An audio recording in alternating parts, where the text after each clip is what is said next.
اسلام کی ایک بہت ہی خاص پر اسرار اور طاقتور رات کے بارے میں جانیں گے، یعنی لیلۃ القدر، جسے طاقت اور عظمت والی رات بھی کہا جاتا ہے۔ قرآن پاک میں اس رات کے بارے میں ایک ایسی بات کہی گئی ہے جو سوچنے پر مجبور کر دیتی ہے، ایک ایسی رات جو 1000 مہینوں سے بہتر ہے۔ تو سوال یہ پیدا ہوتا ہے، آخر ایک رات اتنی طاقتور کیسے ہو سکتی ہے؟ اس میں ایسی کیا خاص بات ہے؟ آئیے مل کر اس کا جواب تلاش کرتے ہیں۔ یہ رات دراصل رمضان کے مہینے میں چھپا ہوا ایک بہت بڑا راز ہے، اسلام کی سب سے مقدس رات۔ تو لیلۃ القدر، جسے ہم شب قدر بھی کہتے ہیں، یہ رمضان المبارک کی آخری 10 راتوں میں سے ہی کوئی ایک بابرکت رات ہوتی ہے۔ اسے اللہ کی طرف سے ایک پوشیدہ تحفہ سمجھا جاتا ہے، اور اس کے پوشیدہ ہونے کی ایک وجہ یہ بھی ہے کہ لوگ اسے تلاش کریں اور اس کی جستجو میں آخری عشرے کی ہر طاق رات میں اپنی عبادتیں بڑھا دیں۔ اچھا، تو اس رات کی اتنی زیادہ اہمیت کیوں ہے؟ اس کی جڑیں وحی کے نزول سے جڑی ہوئی ہیں۔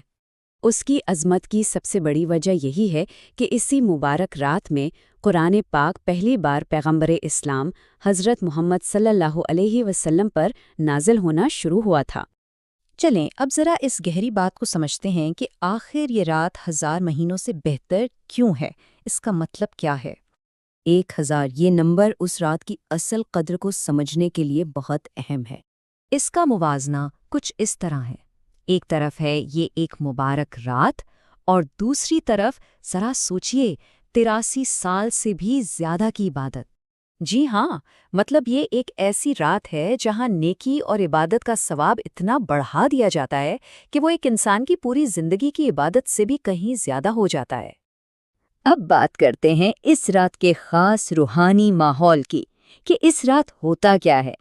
کہا جاتا ہے کہ اس رات آسمان سے فرشتے زمین پر اترتے ہیں، اور وہ اپنے ساتھ اللہ کی رحمتیں اور ڈھیروں برکتیں لے کر آتے ہیں۔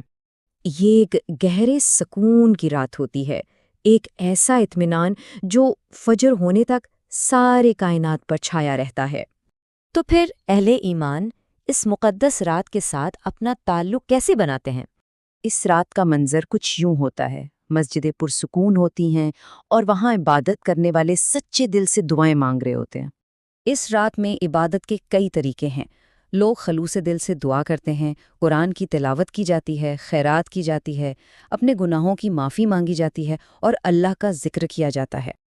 یہ وہ رات ہے جب مانا جاتا ہے کہ دعائیں قبول ہوتی ہیں، گناہ معاف کر دیے جاتے ہیں اور دل پاک ہو جاتے ہیں۔